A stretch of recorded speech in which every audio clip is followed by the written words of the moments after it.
दयालु हिरण। मदद मदद लाती है भाग साथ। जब दया पर सवाल उठाया जाता है। अध्याय 101। समृद्धि का समय महीने शांति से गुजरे।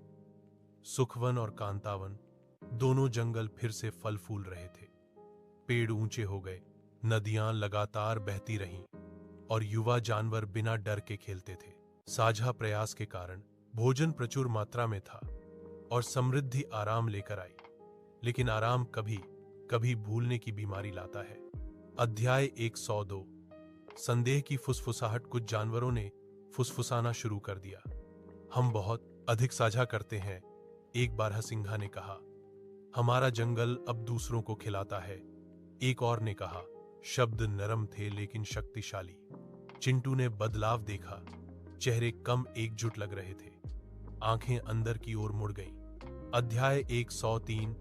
सवाल जोर से पूछा गया। वन परिषद में सवाल आखिरकार बोला गया। सुखवन को हमेशा दूसरों की मदद क्यों करनी चाहिए? एक मजबूत सुअर ने पूछा। क्या होगा अगर एक दिन हमारे पास कुछ भी नहीं बचा? सन्नाटा छा गया। सभी की निगाहें चिंटू पर टिक गईं। अध्याय 104।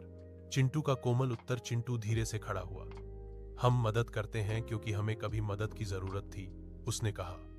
अगर हम अब रुक जाते हैं तो हम भूल जाते हैं कि हम कौन हैं। कुछ ने सिर हिलाया, कुछ ने नहीं हिलाया। अध्याय 105। एक अचानक नुकसान। उसी रात आपदा आई। एक बीमारी चरने वाले खेतों में फैल गई। घास मुरझा गई, जानवर कमजोर हो गए। डर पहले से कहीं ज्यादा मजबूत होकर लौटा। दयालु हिरण।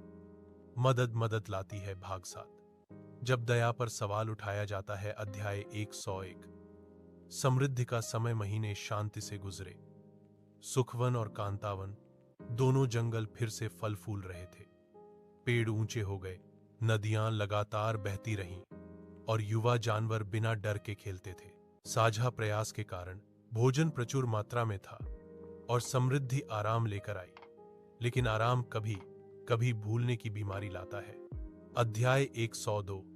संदेह की फुसफुसाहट। कुछ जानवरों ने फुसफुसाना शुरू कर दिया। हम बहुत अधिक साझा करते हैं, एक बार सिंघा ने कहा। हमारा जंगल अब दूसरों को खिलाता है, एक और ने कहा। शब्द नरम थे लेकिन शक्तिशाली। चिंटू ने बदलाव देखा। चेहरे कम एकजुट लग रहे थे, आंखें अंदर की ओर मुड़ गईं। अध्याय 103। सवाल जोर से पूछा गया। वन परिषद में सवाल आखिरकार बोला गया। सुखवन को हमेशा दूसरों की मदद क्यों करनी चाहिए? एक मजबूत सुअर ने पूछा। क्या होगा अगर एक दिन हमारे पास कुछ भी नहीं बचा? सन्नाटा छा गया। सभी की निगाहें चिंटू पर टिक गईं। अध्याय 104। चिंटू का कोमल उत्तर। चिंटू धीरे से खड़ा हुआ। हम मदद करते हैं क्योंकि हमें कभी मदद की जरूरत थी, उसने कहा। अगर हम अब रुक जाते हैं तो हम भूल जाते हैं कि हम कौन हैं। कुछ ने सिर हिलाया, कुछ ने नहीं हिलाया। अध्याय 105। एक अचानक नुकसान। उसी रात आपदा आई। एक बीमारी चरने वाले खेतों में फैल गई। घास मुरझा गई, जानवर कमजोर हो गए। डर पहले से कहीं ज्यादा मजबूत होकर लौटा। अध्याय 106। दोष बढ़ता है। आवाजें तेज हो गईं। यह इसलिए हुआ क्योंकि हमने अपनी जमीन साझा की। हमें केवल अपनी रक्षा करनी चाहिए थी। आंखें चिंटू की ओर मुड़ गईं। उसने चुपचाप सुना। अध्याय 107। अकेले दृढ़ रहना। माया अपने बेटे के बगल में खड़ी थी। तो बूढ़ों ने भी किया, शेरू ने भी किया, रोको ने भी किया, लेकिन कई दूर चले गए। दयालुता अब अकेली खड़ी थी। अध्याय 108। गलत समझे जाने का दर्द। चिंटू को एक गहरा दर्द महसूस हुआ, उसके शरीर में नहीं बल्कि उसके दिल में। मैं केवल मदद करना चाहता था, उसने सोचा। लेकिन उसने बहस नहीं की। उसने बीमारों की मदद करना जारी रखा। अध्याय 109। बिना धन्यवाद के मदद। चिंटू ने जानवरों को सुरक्षित घास की ओर निर्देशित किया, अपना भोजन साझा किया, दिन रात काम किया। कुछ ने मदद स्वीकार की, लेकिन आभार व्यक्त करने से इनकार कर दिया। फिर भी चिंटू मुस्कुराया। अध्याय 110। पुराने दोस्तों की वापसी। कांतवन वन से मदद आई। बीज, वैद्य, बीमारी का ज्ञान। वे बिना पूछे आ गए। अध्याय 111। सच्चाई का खुलासा। बूढ़ों ने घास का अध्ययन किया। यह बीमारी दूर की जहरीली मिट्टी से आई है, उसने कहा। यह साझा करने के कारण नहीं था। शर्म फैल गई। अध्याय 112। एक भारी चुप्पी। जानवरों ने अपना सिर झुका लिया। कुछ चिंटू की आंखों से नहीं मिल सके। किसी ने बात नहीं की। अध्याय 113। चिंटू चुप्पी तोड़ता है। मुझे माफी की जरूरत नहीं है, चिंटू ने धीरे से कहा। मुझे याद रखने की जरूरत है। कई आंखों में आंसू भर आए।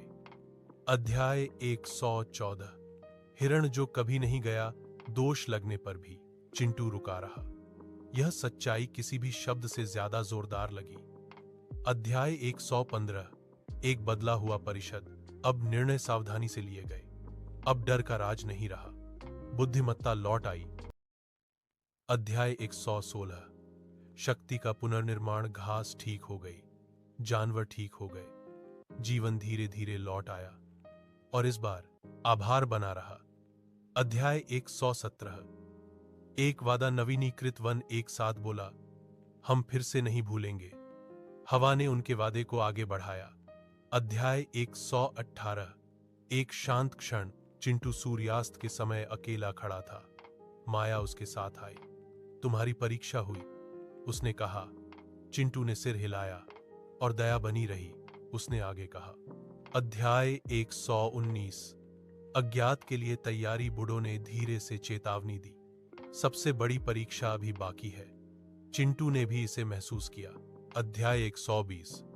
अंतिम तूफान से पहले शांति सितारे चमकीले ढंग से चमक रहे थे, लेकिन पहाड़ियों के परे कहीं खतरा मंडरा रहा था और सुखवन वन जल्द ही अपना अंतिम सबक सीखेगा। दयालु हिरण। मदद मदद लाता है। भाग 8। तूफान जिसने हर दिल का परीक्षण किया। अध्याय 121। हवा में चेतावनी। एक सुबह हवा सुखवन वन से एक तीखी चीख के साथ गुजरी। बूढ़ो नीचे घूमता रहा। पंख तेजी से फड़फड़ा रहे थे। कुछ आ रहा है, उसने चेतावनी दी। भूख नहीं, आग नहीं, पुरुष, उसने फुसफुसाया। डर ने जंगल को जमा दिया। अध्याय 122। पुराने दर्द की यादें। बुजुर्गों को याद था। जाल, कुल्हाड़ियां, आग। जानवर करीब आ गए। कुछ भागना चाहते थे, कुछ लड़ना चाहते थे। सब चिंटू की ओर देख रहे थे। अध्याय 123। एक शांत आवाज। हमें जीवन की रक्षा करनी चाहिए, चिंटू ने कहा। सिर्फ हमारे ही नहीं। कुछ लोग भ्रमित थे। उनका भी? एक युवा हिरण ने पूछा। चिंटू ने धीरे से सिर हिलाया। अध्याय 124। स्काउट्स लौटते हैं। रोको हाँफते हुए वापस आया। वे कांतावन के पास जमीन साफ कर रहे हैं, उसने कहा। वे जल्द ही हम तक पहुंच जाएंगे। खतरा वास्तविक था। अध्याय 125। डिवीजन लौटता है।